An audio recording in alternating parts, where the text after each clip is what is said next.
நீங்கள் பார்த்துக் கொண்டிருப்பது உங்கள் விஜய்.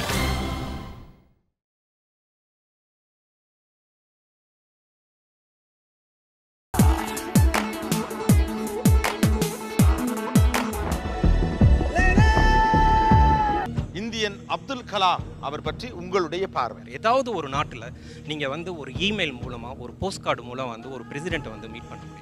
பத்மஸ்ரீ கொடுக்குறாங்க, பத்ம விபூஷன் கொடுக்குறாங்க, பாரத ரத்னா கொடுக்குறாங்க, எல்லாம் தாண்டி பிரசிடென்ட் ஆயிட்டாரு. ஆனா நாம எல்லாம் இன்னைக்கு சாதாரணமா கலாம். நீங்க எப்படி ஒரு டீச்சர் இருக்கணும், எப்படி ஒரு சயின்டிஸ்ட் இருக்கணும், அதுக்கு ஒரு எடுத்துக்காட்டாது. காந்தி காமராஜருக்கு பிறகு இந்தியர்கள் அனைவரையும் தொட்ட ஒரு தலைவராக அவர் பார்க்கிறேன். என்னோட பையனுக்கு இவர் நேர்மையான தலைவர் அப்படின்னு காட்டக்கூடிய ஒரு தலைவர் சுதந்திர போராட்ட காலத்துக்கு பிறகு வந்து டாக்டர் கலாம் அவர்கள். அவர் வந்து இந்த நாட்டோட எளிய மனிதர்களை உண்மையாவே நேசிச்சார். அவர் எப்படி யூத்தை தொட்டார் நினைக்கிறேன். இளைஞராகவே தன்னை அவர் காட்டிக் கொண்டதன் மூலம் இளைய சமுதாயத்தை அவர் அப்படியே எழுத்துக்கிட்டார். ஒரு நல்ல டீச்சர் எனக்கு எப்படி பிடிக்குமோ அந்த மாதிரி எனக்கு அப்துல் கலாம் பிடிச்சது. என்னால் என்னோட நாட்டை உயர்த்த முடியும் அப்படிங்கிற ஒரு தாக்கத்தை அப்துல் கலாம் எனக்கு கொடுத்துருக்காரு சார். ரொம்ப சிம்பிள், அப்புறம் ரொம்ப நேர்மை. அவர் மேடையில் பேச்சு ஒவ்வொன்றும் மனதை கவர்ந்த அளவுக்கு இருந்தன. சயின்ஸ் ஸ்டூடெண்டா நீங்க அவர் எப்படி பார்க்க? கண்டம் விட்டு கண்டம் தாண்டக்கூடிய ஏவுகணை நம்மகிட்ட இருக்கு. அதுக்கான பேஸ் இவர் கிரியேட் பண்ணி கொடுத்துருக்காரு. இன்னைக்கு நம்மளோட ஆர்பிட்குள்ள வர எனிமியோட சேட்டலைட் நம்மளால அடிச்சு நொறுக்க முடியும். அக்னி 5 வச்சுக்கிட்டு விமான பயணம் பொழுது ஒரு நாள் கூட அவர் தூங்கினது கிடையாது. அந்த கடைசி பயணம் 4 மணி நேரம் அவர் தனியாக தூங்கிட்டு வந்தார். எங்களால் இருக்க முடியல. கூட நின்று அவரை பார்த்து 4.5 மணி நேரம் பார்த்து அது வந்து எங்களையெல்லாம் உழைக்க வச்சவர். 125 கோடி மக்களுடைய ஒவ்வொரு இல்லத்திலையும் அவர் விதைக்கப்பட்டு விட்டார். அதனால தான் அவர் இறக்கவில்லை, மறைக்கவில்லை, அவர் விதைக்கப்பட்டிருக்கிறார். Indian, a tribute to the legend, Dr. APJ Abdul Kalam.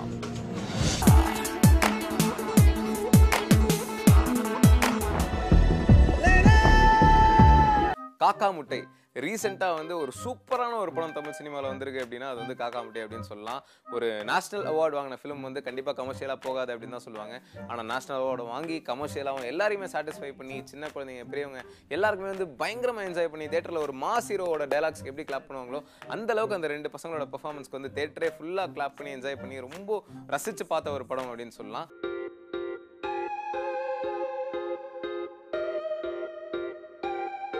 மரியாதையா சொல்றேன், என்ன தப்பு பண்ண?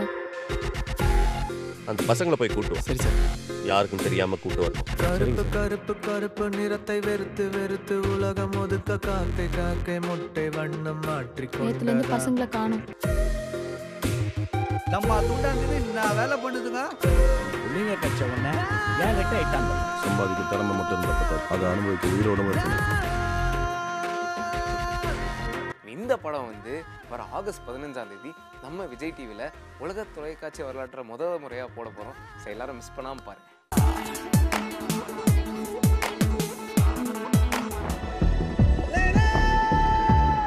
ஆர்யா 25 ஆர்யா வந்து இண்டஸ்ட்ரிக்கு வந்து பார்த்தீங்கன்னா 10 வருஷம் ஆயிடுச்சு. அறிந்தும் அறியாமலும் இதான் வந்து அவரோட ஃபர்ஸ்ட் படம். ஏன்னா அவரோட 25th ஃபிலிம் பார்த்தீங்கன்னா VSOP. ஸோ இந்த பெரிய விஷயத்தை வந்து செலிப்ரேட் பண்ணுற மாதிரி விஜய் டிவியில் வந்து நம்ம ஆர்யா அவர்களுக்காக எக்ஸ்க்ளூசிவாக ஒரு ஷோ பண்ணோம். அண்ட் இண்டஸ்ட்ரியிலேருந்து அவரோட க்ளோஸ் ஃப்ரெண்ட்ஸ் நிறைய பேர், விஷால், விஷ்ணு, ஜிவி பிரகாஷ், உதயநிதி ஸ்டாலின் நிறைய பேர் வந்திருந்தாங்க. ஜென்ரலாக பார்த்தீங்கன்னா இந்த மாதிரி கூட இருக்கிற ஹீரோஸ்க்கு வந்து ஒரு காம்படிட்டிவ் ஸ்பிரிட் வந்து இருக்கும், ஒரு சின்ன ஈகோ இருக்கும், அந்த அளவுக்குலாம் பேசிக்க மாட்டாங்க அப்படின்னு நினைப்போம். ஆனால் பார்த்தீங்கன்னா அந்த ஷோவில் வந்து எல்லாருமே அவ்வளோ ஜாலியாக ஒருத்தர் வந்து பயங்கரமாக கலாய்ச்சிக்கிட்டு கிட்டத்தட்ட வந்து இந்த கிளாஸ் ரூமில் இருக்கிற ஒரு ஃபீல் தான் கிரியேட் ஆச்சு அப்படின்னு தான் சொன்னோம். பயங்கர ஹெல்த்தியான ஒரு என்வாயர்மெண்ட் வந்து அந்த ஷோ ஃபுல்லாகவே வந்து கிரியேட் ஆச்சு அப்படின்னு தான் சொன்னோம். அவர் கேட்டது என்கிட்ட ஏதாவது ஆன்டி ரோல் இருந்தால் கூட நான் பண்ணுறேன் அப்படின்னு. ஃபஸ்ட்டு அந்த முதல் வார்த்தை என்னை ரொம்ப இம்ப்ரெஸ் பண்ணிச்சு. அது பேசிகிட்டு இருக்கிறபோது அந்த கண்ணை கவனிச்சுட்டே இருந்தேன். அந்த கண்ணில் வந்து இறக்கமே கிடையாது. இந்த பத்மாசனம் இப்படி போடுறதுக்கு பதில் காலிலேயே கும்பிட்ட மாதிரி ஒரு யோகா. கொஞ்சம் ஸ்லிப்பானாலும் 30 அடி பள்ளத்தில் கீழே விழுந்துடணும், பாறையிலேருந்து கீழே. அதை பண்ணும்போது அன்னைக்கு ஒரு நாள் தான் எனக்கு ரொம்ப ரொம்ப சிலிர்த்து போயிட்டேன். அதுதான் ஆர்யா. உடம்புக்கு கெடுதியான ஏதாவது ஒரு விஷயத்தை நான் செஞ்சால் புரிஞ்சிருக்கும்னு நினைக்கிறேன். அதை தாங்கக்கூடிய ஒரு மனசு அவனுக்கு கிடையாது. ஆர்யா வந்து ரொம்ப பொறுமைசாலி. விஷால் நான் அந்த கோவத்தை நான் எப்போவுமே பார்த்ததில்லை. ஆனால் வெளியே கேள்விப்படுறபோது எவ்வளோ பொறுமைசாலியோ அதை விட பயங்கர கோபக்காரன்னு சொல்கிறாங்க. விஷாலை கண்ட்ரோல் பண்ணுறதுக்கு ஒரு ஆள்னால தான் முடியும். ஸோ இந்த ஜாலியான ஷோ வந்து நீங்கள் டிவியில் ஃபுல்லாக பார்க்கணும் அப்படின்னா ஆகஸ்ட் 15th வரைக்கும் வெயிட் பண்ணணும். ஸோ வெயிட் பண்ணி மிஸ் பண்ணாமல் பாருங்கள்.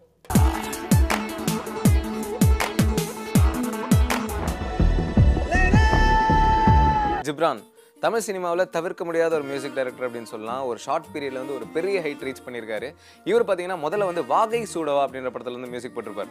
இயக்குனர் சர்க்குணம் தான் இவரை இன்ட்ரடியூஸ் பண்ணியிருப்பாரு. சாங்ஸ் எல்லாமே செம்மையா இருக்கும்.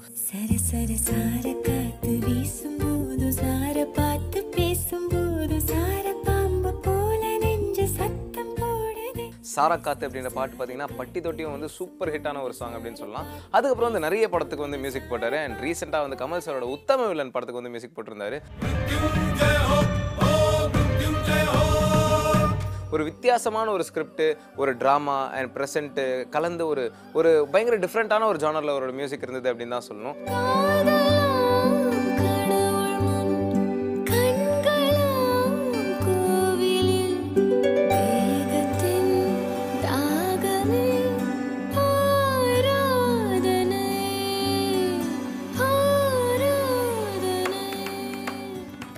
அந்த படத்துக்கு வந்து நல்ல சூப்பரான ஒரு அப்ரிசியேஷன் கிடைச்சது அவருக்கு. அதுக்கப்புறம் பார்த்தீங்கன்னா கமல் சார் கூட சேர்ந்து நிறைய படங்கள் ஒர்க் பண்ண ஆரம்பிச்சிட்டார். ஏன்னா கமல் சார் வந்து ஒரு டேலண்ட் ஐடென்டிஃபை பண்ணிட்டார் அப்படின்னா கண்டிப்பாக வேற லெவலுக்கு கூட்டு போயிடுவார் அப்படின்னு தான் சொல்லணும். ரீசெண்டாக அவர் நடிச்ச பாபநாசம் படத்துக்கும் வந்து நம்ம ஜிப்ரான் தான் மியூசிக் போட்டிருப்பாரு.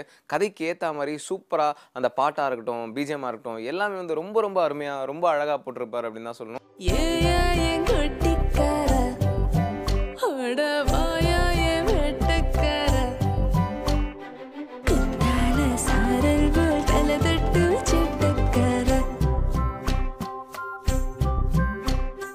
இப்போ ரீசெண்டாக விஸ்வரூபம் 2, தூங்காவனம் எல்லாத்துக்குமே அவர் தான் மியூசிக் பண்ணிட்டு இருக்காரு. அது மட்டும் இல்லாமல் ராஜதந்திரம் படத்தை இயக்கிய ஏஜே அமித் அவர் வந்து இப்போ ஒரு படம் வந்து டைரக்ட் பண்ண போறாரு. யார் ஹீரோ அப்படின்னு பார்த்தீங்கன்னா சியான் விக்ரம். அண்ட் ராஜதந்திரம் பார்த்தீங்கன்னா ரசிகர்கள் மத்தியில் வந்து ஒரு பெரிய வரவேற்பை வாங்கின ஒரு படம் அப்படின்னு சொல்லலாம். ஒரு நியூ டீம் வந்து ரொம்ப ரொம்ப சூப்பராக ஒரு வித்தியாசமான ஒரு ஸ்கிரிப்டை ரொம்ப பியூட்டிஃபுல்லாக ப்ரெசென்ட் பண்ணியிருப்பாங்க. என்னால் என்ன செய்ய முடியும்னு காட்டணும்.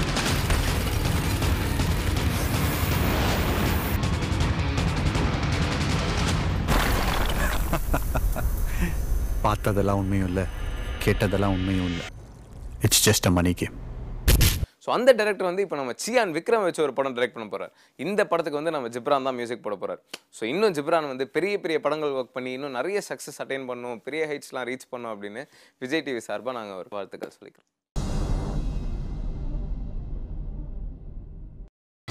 நீங்கள் பார்த்துக் கொண்டிருப்பது உங்கள் விஜய். என்ன கலெக்டர் அம்மா கண்டுக்கவே மாட்டேன்றீங்க? எங்க ஸ்கூல்ல ஃபெயில் ஆயிடுவோமோன்னு பயந்து நீயே உங்க அப்பா சொல்லி டிசி வாங்கியிருக்க. இதுல உனக்கு கலெக்டரே அட்லீஸ்டா?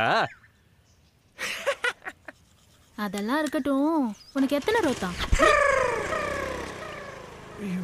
இவளுக்கு எப்படி தெரிஞ்சிச்சு? என்னல சொல்ற? நீ எத்தனை ரோத்தா வாங்குனேன்னு கேட்டேன். ஓ, நான் செட்டிங் பாஸ்வேர்ட்ல வந்தல. அதெல்லாம் வேற யார்கிட்டயாவது போய் சொல்லு. எத்தனை அடி?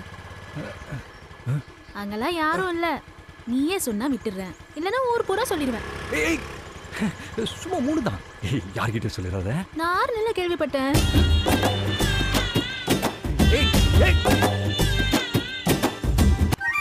அண்ணே கரும்பு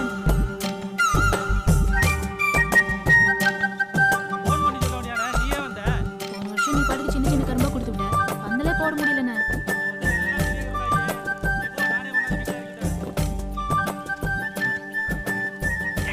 ஒரு நிமிஷம் ப்ளீஸ். யோ மாமா, யார கேட்டு கடை போட்ட நீ? எங்க நான் ரோத்தம் வாங்கினது உங்களுக்கு எப்படி தெரியும்? பாத்துக்க, அவ்வளவுதான். அப்புறம் சொல்லிட்டேன்.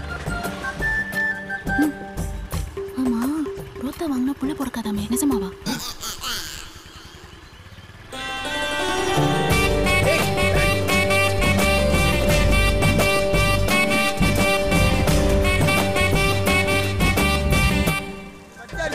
புரியாச்சு பாருங்க, வீடு வாசல் நல்லா இருக்கும், குடும்பம் நல்லா இருக்கும்.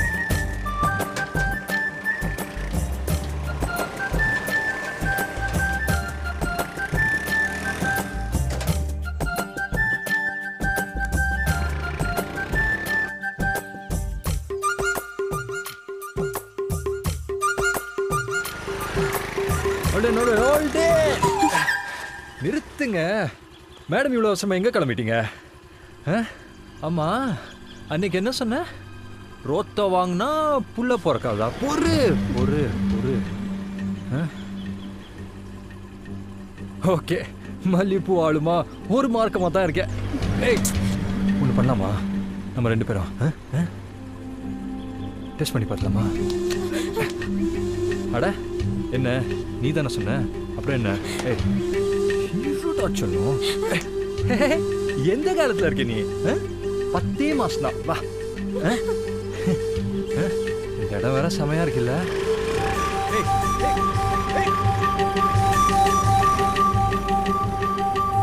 இன்னைக்கு வாடமா. சரி, என்னைக்குன்னு சொல்லு. அப்படியே திரும்பி நில்லு. திரும்பி நில்றா.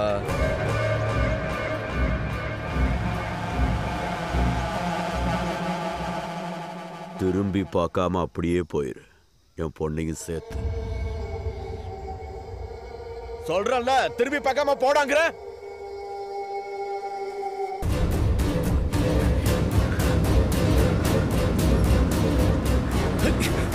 ஏடா, என் வீட்டுல தவிட சிறுக்கியோட மவன் என் மருமவனா?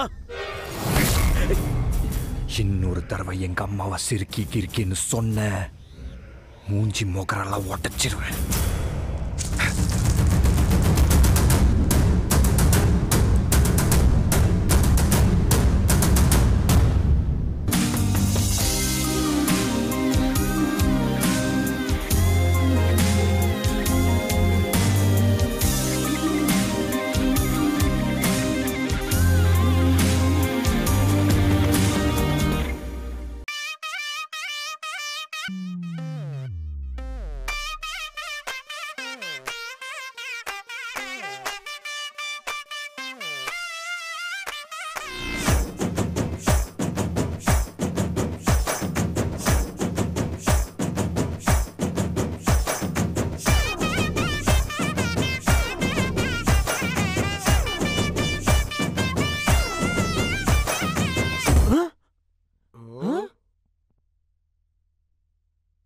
It's me. Is costume. Vasu. Saravana. Vasu. Saravana. லக்கா மாட்டி கிச்சி, லக்கா மாட்டி கிச்சி, லக்கா மாட்டி கிச்சி கிக்கான பிகரி. லக்கா மாட்டி கிச்சி, லக்கா மாட்டி கிச்சி, தவத ஜெராக்ஸ்டா என்னோட லவரு. பிடிக்கும் பிடிக்கும் ரொம்ப பிடிக்கும் மச்சான், அவளோட பேரத்தான் நெஞ்சு துணிக்கும். இருக்கும் இருக்கும் போற வரைக்கும் மச்சான், அவன் மேல வச்ச காதல் நிலைச்சிருக்கும். லக்கா மாட்டிக்கிச்சி, லக்கா மாட்டிக்கிச்சி, லக்கா மாட்டிக்கிச்சி கிக்கான பிகரி. லக்கா மாட்டிக்கிச்சி, லக்கா மாட்டிக்கிச்சி, தவத ஜெராக்ஸ்டா என்னோட லவரு. போதை ஏத்த தேவையில்லை, விஸ்கி பிராந்தி ஒயினு, என் பிகரை பார்த்த போதும் நானும் ஆகிடுவேன் டொயின்னு. கோடி பிகர் வந்தாலும் அவன் தாண்டா என் குயினு. இந்த உலகத்துல அவன் தான் எனக்கு மெயினு.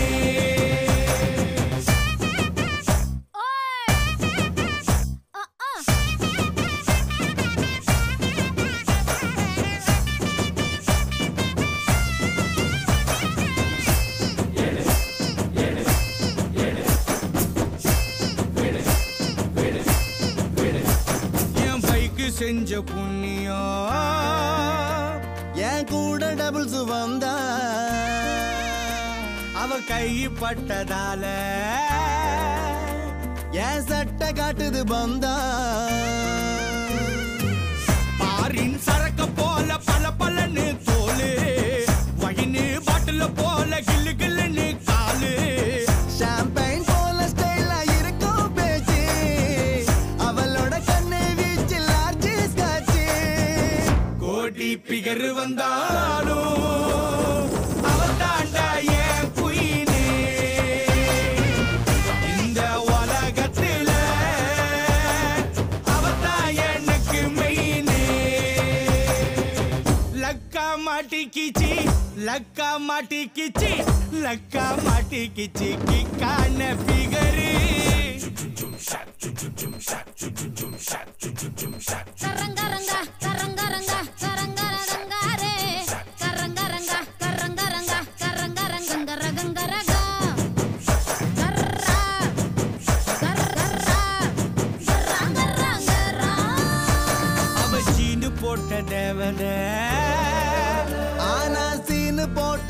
மாட்டல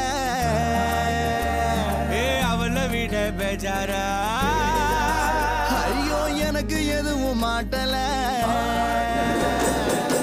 ரொம்ப நாள் வரைக்கும் மனசு பிளைன் போடு சாக்கு பீச போல போட்ட ஒரு கோடு அப்பதான் சாட்டாச்சு லவ் மூடு ஒரு கண்ணு பட்டதால ஆச்சு கேடு கோடி பிகர் வந்தாலும் அவள் தாண்டா ஏன் குயினே இந்த உலகத்துல அவதான் எனக்கு மெயினே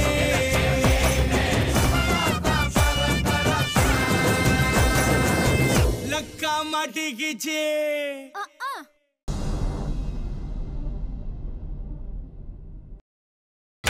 நீங்கள் பார்த்துக் கொண்டிருப்பது உங்கள் விஜய்.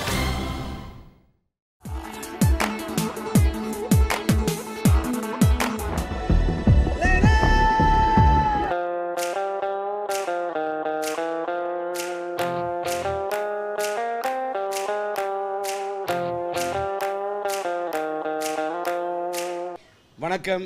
கடந்த ஜூலை மாதம் 17ஆம் தேதி இந்த வாலு திரைப்படம் ரிலீஸ் பண்ணுறதுக்காக தமிழகம் எங்கும் சிம்பு சினியார்ட்ஸ் மூலமாக வெளியிட நான் முயற்சி மேற்கொண்ட போது சிம்பு சினியார்ட்ஸ் தமிழகம் முழுவதும் வெளியிடுவதற்கான உரிமை இல்லை, உரிமை எங்களிடத்தில் தான் இருக்கிறது என்று மேஜிக் ரேஸ் தொடர்ந்த வழக்கிலே நீதிமன்றத்திலே இடைக்கால தடை கடைசியில் வழங்கப்பட்டது. ஜூலை 17ஆம் தேதி இந்த படம் வெளியிடப்படும் என்பதற்காக நான் விளம்பரம் கொடுத்து கொண்டிருந்த போது வராத வழக்கு கடைசி 10 நாளைக்கு முன்னாடி ஒரு வழக்கு தொடரப்பட்டு அந்த வழக்கு நடந்தப்ப இந்த படத்துக்கு தடை விதிக்கப்பட்டது.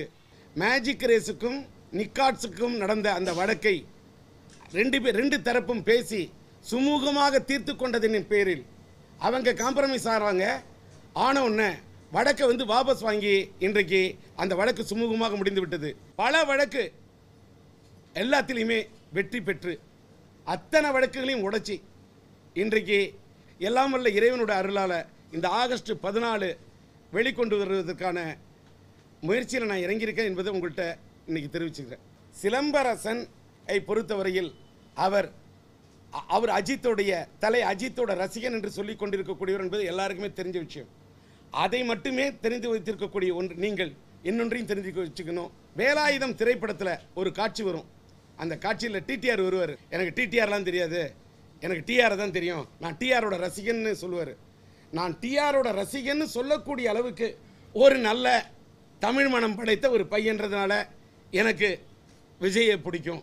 பல பேர் இந்த படம் ரிலீஸ் ஆகணும்னு நீங்கள் கவலைப்படாதீங்க, உங்களுக்காக அதுவும் 17ஆம் தேதி வரலன்னு சொன்னேன். அதுவும் இன்ஷா அல்லான்னு சொல்லிட்டு அத்தனை பேர் பிரைஸ் அலாடுன்னு சொல்லிட்டு அத்தனை கிறிஸ்டியன் தோழர்கள் உங்களுக்காக ஸ்ரீராம ஜெயம் எழுதுகிறோம், உங்களுக்காக ராகவேந்திராவிட்ட ப்ரே பண்ணுறோம் அப்படின்னு மதங்களுக்கெல்லாம் அப்பாற்பட்டு மொழிக்கெல்லாம் அப்பாற்பட்டு ఆంధ్రాలో కూడా నేను ఇష్టపడినా మీకోసం నేను మీరు అన్న నాకు ప్రార్థన చేస్తూనే ఉంటాము அப்படின்னு அத்தனை பேரும் இந்த படத்துக்காக இதெல்லாம் பண்ணும்போது எல்லாத்துக்கும் காரணம் இறைவன். இவன் போராடுகிறானே, அதுவும் இந்த படத்தை வெளியிடாமல் இருக்கிறதுக்கு இத்தனை பேர் சம்பந்தம் இல்லாத வழக்கு. நீங்கள் யாரும் நம்ப மாட்டீங்க, அந்த வழக்கோட லிஸ்ட்டு வேணால் கொடுக்குறேன். அத்தனை சம்பந்தம் இல்லாத வழக்குகள் போட்டு அந்த படத்தை முடக்க நினைத்தது யார்? தனியாக நின்று டி ராஜேந்தர் போராடிட்டு இருந்தப்ப அந்த கரங்களும் சேர்ந்து இன்னைக்கு நேத்தி வரைக்கும் பிடி செல்லகுமார், நேத்தி ராத்திரி வரைக்கும் பிடி செல்லகுமார், புலிப்பட தயாரிப்பாளர் செல்லகுமார் தன்னுடைய படம் புலிப்படத்தின் ஆடியோ வெளியீட்டுக்கு முதல் நாள் கூட எங்களோட வாழு படத்தை ரிலீஸுக்காக எந்த அளவுக்கு நிற்க முடியுமோ நின்று பிடி செல்லகுமார்லேருந்து ஆரம்பித்து காஸ்மோ, சிவகுமார் அத்தனை பேர் நின்று போராடி இவ்வளவு ஒரு மனிதன் போராடி கொண்டிருக்கிறான் என்று சொன்னபோது எனக்கு ஒரு ஆறுதலாக ஒரு மாரல் சப்போர்ட்டு, ஒரு தார்மீக சப்போர்ட்டு போய் கொடுக்கணும்னு சொல்லிட்டு தன்னுடைய படத்தின் தயாரிப்பால் தன்னுடைய பிஆர்ஓவை அனுப்பிச்சு வச்சது இளைய தளபதி விஜய். இதில் இளைய தளபதி விஜய் அவர்களும் அவருடைய புலிப்படத்தின் தயாரிப்பாளர் நம்முடைய செல்லகுமார் அவர்களும் காஸ்மோ சிவகுமார் அவர்களும் அவங்க இதில் இந்த அளவுக்கு நின்று என்னோட இன்னொன்று இப்போ ஒன்றும் இல்லை, இவர் எத்தனையோ கோடிக்கு சொத்து வச்சுருக்கேன். படம் ரிலீஸ் பண்ண ஒரு பிஸ்னஸ்னால் கடன் பட்டு தான் ரிலீஸ் பண்ணணும் சில அமௌண்ட்டு. இப்போ நான் டி ராஜேந்தர் ஒரு இடத்துல இந்த படத்துக்காக இல்லை இது நம்மளாலும் ஒரு படம் எடுத்துருக்கேன் கடன் கூட நின்று செல்லகுமார் கடன்பட்டு அவர் மூலம் நான் கடன்பட்டு நிற்கிறேன் என்பது மட்டுமல்ல, காஸ்மோ சிவகுமார் மூலம் நான் கடன்பட்டு நிற்கிறேன் என்பது மட்டுமல்ல, நான் இளைய தளபதி விஜய் அவர்களுக்கும் நம்முடைய பிடி செல்வகுமார் அவர்களுக்கும் காஸ்மோ சிவகுமார் அவர்களுக்கும் மற்றும் இன்னும் இந்த படத்தை நான் ரிலீஸ் பண்ணுறதுக்காக என்னோட டிஆர் இப்படி இங்கே வாங்கி தரோம், நீங்கள் இங்கே நில்லுங்க, இந்த ஏரியா இப்படி பண்ணலாம் அப்படின்னு நிற்கக்கூடிய அத்தனை பேருக்கும் நான் நன்றி கடன் பட்டிருக்கேன். எனக்கு ஒரு உத்தம வில்லன் படம் ரிலீஸ் ஆகுனா எவ்வளோ கஷ்டம்னு சொல்ல மாதிரி இந்த சிலம்பரசனோட படம், இந்த படம் ரிலீஸ் ஆகிறதுக்கு நேத்தி அத்தனை கோடிக்கு பிரச்சனை வந்தோன்னே அதையும் என் தலைமையில் எல்லாம் இல்லை இறைவன் என்னை காப்பாற்றுவான். இன்ஷா அல்லாஹ் இந்த படம் ரிலீஸ் பண்ணிடும் முடியும். Price allot. ஜீசஸோட அருளால், ஆஞ்சநேயரோட அருளால், ஆஞ்சநேயருடைய வாளு தான் இது. வாளுன்னு டைட்டில் வச்சாலே அது நீளும்னு சொன்னேன், அதே மாதிரி நீண்டுது. வாளு என்றால் நீளும், அதே அது ஆஞ்சநேயர் வாளு மாதிரி நீண்டுக்கிட்டே இருக்கும், நீளும். ஆனால் போர் மூலும், ஆனால் ஒரு நாள் அது அரசாளும். All over the world. கிட்டத்தட்ட ஆயிரக்கணக்கான திரையரங்குகளில் இந்த படம் இன்னைக்கு ரிலீஸ் ஆகக்கூடிய இந்த சூழ்நிலை உருவாயிருக்குன்னா எல்லாம் இல்லை இறைவனுக்கு மட்டுமே நான் நன்றி. இன்னுமே நிறைய படங்களை தமிழ் திரையுலகத்தில் வெளியிடுறதுக்கு ஒரு டிஸ்ட்ரிபியூட்டராக சிம்பு சினியாட்ஸ் களம் இறங்கும். எல்லாத்துக்கும் மேலே எப்படியா கஷ்டப்பட்டு படத்தை கொண்டாந்துருன்னு எனக்கு ஃபுல் சப்போர்ட் பண்ண எங்களுடைய, நானும் ஒரு பத்திரிகையாளன் தான், என்னுடைய ஊடகத்துறையை சார்ந்த நண்பர்கள், பத்திரிகை துறையை சார்ந்த நண்பர்கள், தொலைக்காட்சி துறையை சார்ந்த நண்பர்கள், புகைப்பட கலைஞர்கள் அத்தனை பேருக்கும் நன்றி.